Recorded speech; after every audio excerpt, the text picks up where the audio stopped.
I'm Allison from Learning at the Primary Pond. I'm a literacy specialist, and in this video, I'm going to, number one, explain what glued sounds are, and number two, I'm going to share some tips and ideas for teaching them. If you haven't subscribed to my channel yet, make sure to do that now, and then also hit the little bell so that you're notified every time I post a brand new video about teaching literacy in K2. Okay, so glued sounds. Some programs call them different things. Sometimes they may be called welded sounds. These are just chunks of letters where the individual sounds cannot be heard very clearly. So, for example, you are probably familiar with the chunk ing, right? Like in the word sing, right? ing, okay? Two main sets of glued sounds are ng, that's how it's represented in like the phonetic alphabet. And then there's NK, So you can see that that sound is actually falling in both of these patterns. And so with NG, you're going to have the chunks ing, ang, ong, right? Like in sing, sang, wrong, rung. And then with NK, ink, ank, unk. So pink, bank, honk, sunk, right? Just some examples. And I will teach those like ing as chunks just because even though there's a different vowel, it's very like you just don't hear the I, N, G, right? It's ing. They just kind of like stick together. So I teach ing, ang, ong, ing, ang, unk as chunks of glued sounds, okay?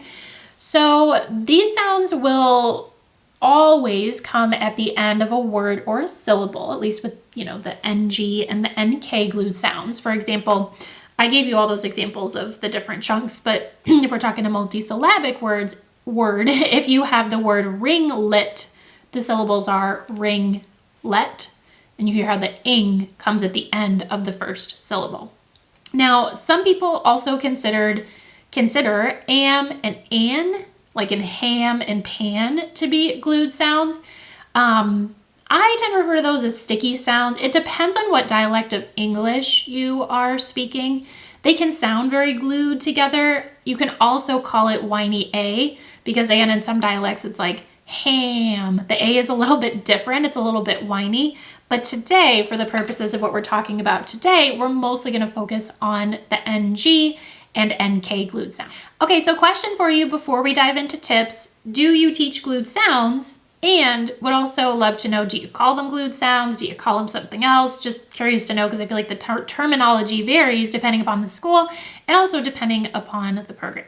Now, let's talk about when to teach these glued sounds. So if we're talking about NG and NK, I want to make sure that my kids have a really good grasp on short vowels, digraphs, and blends, because these can be a little tricky. And honestly, you might teach these and the kids will need some review. So in From Sounds to Spelling, my phonics program, kids will work on these in first grade. They'll continue to review them throughout first grade, but then also in second grade, they'll do some review as well, because these can just be tricky and tend to need a lot of reinforcement. Now, if you're considering am and an to be glued sounds, those are something that I work on in kindergarten, but again, we're mostly focusing on these glued sounds for the purpose of this video. Okay, so now let's talk activities. You've talked glued sounds, right? Like you've already done that instruction. Now the kids need to practice and reinforce. And like I said, it can take a while for kids to really master these. So phonics games are a great way for them to get in that repetition without it being boring.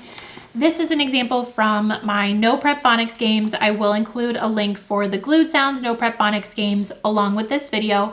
It's so easy because you literally just print them, and then we got them for like, specific chunks like ing or ang, like in this example, but then there's also ones that have mixed glued sounds. So it's just a really great way to reinforce. There are different options too. So like there's some partner games, there's some solo games. So you really have just a lot of, independent activities that the kids can work on to reinforce glued sounds. Many options for you. So I'll include a link for that. Next up, another activity is to have them read decodable text with NG or NK words, or both, right? So when you're working on NG and NK for the first time, just like with any phonics skill, you're going to want to have them read individual words, right? So that's out of context phonics practice. You're pulling, you're focusing on just one little spelling chunk like ing, or maybe you are working on just one word at a time, right? That stuff is important. We got to start there, but we also want to make sure that the kids are applying it to their reading, right? Because the whole point of all this phonics instruction is so that they can actually read. So this is where decodable texts come into play, and I will include a link for our Glued Sounds decodable text along with this video so you can grab those. But like this one focuses on NK. It's called a pink pet, and there's lots of opportunities for the kids to read words with NK in this little text, right? So you're teaching them, they're reading individual words, maybe some sentences, and then they're applying it. They can circle and highlight NK words. They can read it more than once. They can write about the text. You can use it to determine how are they doing with this particular glued sound. You talk about the text. There's just so much you can do with a decodable text, and it's so good for that in-context phonics practice, that application, right?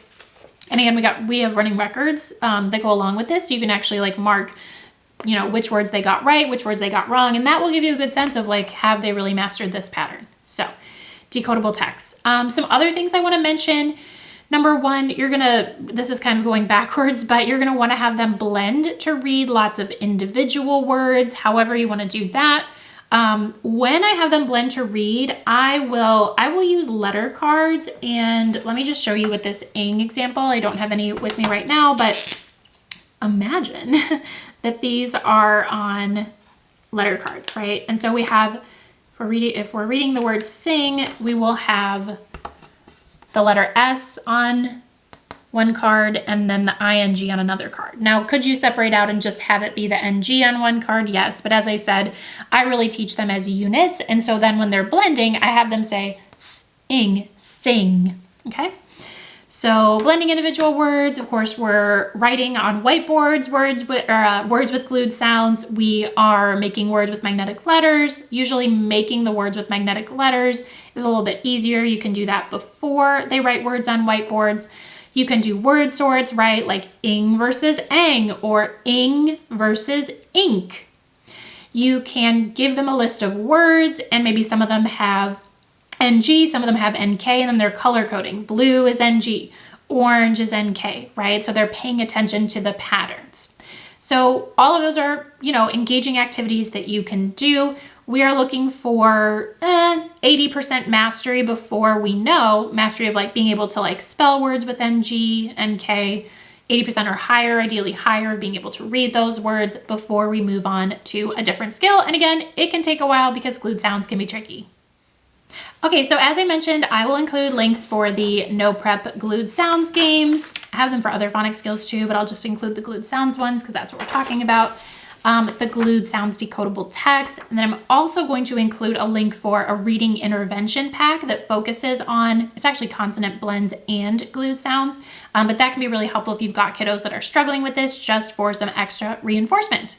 All right, I hope this was helpful. Thanks so much for watching. Don't forget to hit the like button, subscribe, and I will see you in the next video.